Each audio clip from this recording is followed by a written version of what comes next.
美国国务院给中国大使馆连续发了10条预警，告诉在中国的美国公民，现在谨言慎行，能不说话就不说，如果能允许的话，赶紧回国，接下来有可能会被中共限制出境，甚至是投入监狱。这个咱们就聊聊中共马上要实施的一个新的法律，叫做什么民族促进啊。我这么跟你说吧，凡是中共推出新的法律，起的名字再好听，你关键看它内容，它要对付谁，用什么办法。先给大家一个普及吧。中共它实际上一直有个想法，就是我不可能是当这个千年老二。为什么美国第一，我第二？我总有一天在经济上要超越它。当然现在经济学家已经说不可能了但是老习不这么认为，他认为他手里还有牌。那我们就来说说他这个法治终究是要对付谁的。我认为最危险的仍然是持有外国国籍的中国公民是外国国籍的中国人。这条法律呢，简而言之，无论你在地球上任何的地方，哪个国家持有什么国籍，你是白的、黑的、黄的，你只要是批评了中共的所谓民族政策，你就算违规了，我就有权利把你拿下来。那我们把这个法规不再详述了，我们主要看看这条法规它要对付谁。首先在中国国内的，它几乎是手拿把掐的。以前没有法律条文还有各种什么引渡条约，不用了。现在有这法律了，我不管你是谁，只要在我的司法管辖区，我就可以有法律拿你了。这解决了有法可依的问题。但是中共内部对于国内的民众，他不需要用这条，他已经有一条寻衅滋事，这就够用了。寻衅滋事直接可以搞几年的。但是对于这个在中国活动的中国人，尽管他持有外国的永居或者是护照，对于老共来说都是自己人。你只要说中文，只要你祖上几代曾经是中国的，你祖籍安徽合肥的你这祖籍安徽这个某某地方的不重要，只要你爷爷是中国人，你就是我管辖，不管你现在拿的什么护照。这个就是老习的豪横之处。第三个呢，我们再说说这条法规它有一个大尺度的操作呢，就是有可能对在中国的外国公民也形成一种威慑，就是你们这些华尔街日报或者纽约时报或者其他的这个报纸的媒体，无论你住北京的住香港的，你不要挑我的刺儿。我确实处在经济的危险时期，但我处在转型你要是说我的坏话，我就用这条直接把你扣住，扣住以后你直接就麻爪了呀。在这儿我们必须说一下国外的很多媒体他为了报道中国的事件，往往是聘用华人，你无论是出生在中国的还是出生在美国的华人担任首席记者，因为毕竟文化大家都能知道，能把真实的消息呢告诉美国民众。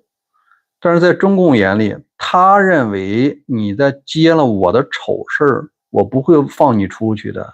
那结果是什么呢？最文明的办法是你的记者证到期，我不再给你续了，你的签证我不给你续了。那最狠的办法是什么呀？你现在违反了法律了，我直接可以把你拿下了。在这儿我们必须说一下，老习发出这样的想法它有一个很大的时代背景，就是现在的川普执政时期，美国已经陷入了在国际关系中的欺软怕硬、丛林法则。我们可以看一下假设这是拜登时期或者其他的总统时期，老习未必敢明目张胆的发出这样的法律，因为他知道别人不吃他这一套，别人有可能会对等操作。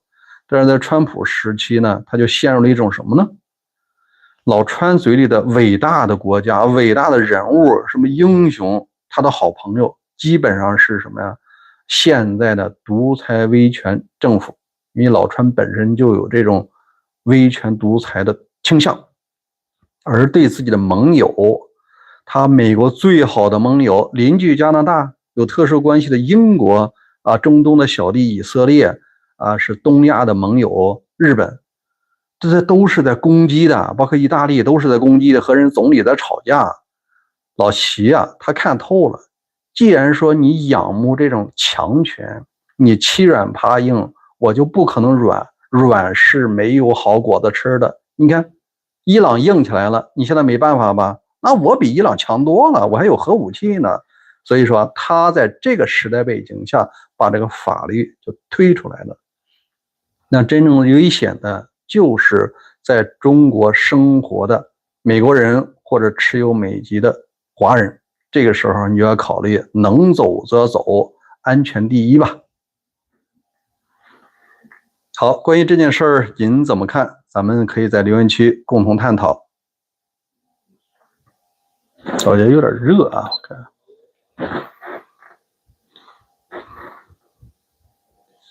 我看有几位朋友啊，如果您打留言，我看我能不能看到啊？过一会儿咱们聊聊2026年的美国。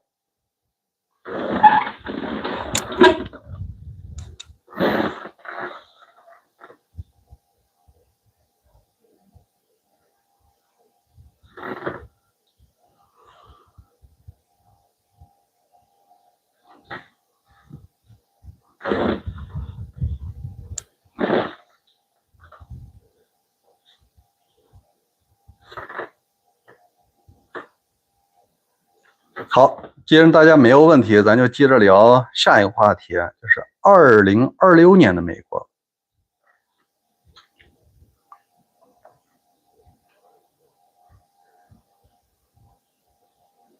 今年美国正式250了，那接下来的路到底是向左走还是向右走呢？有没有第3条道路？今天啊，大家都看到了一个奇景，这种事儿怎么可以出现在美国呢？人们都有点恍惚了。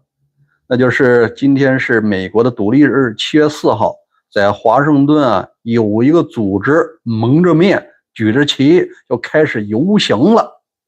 我先不说他是谁，先告诉你他们做了什么。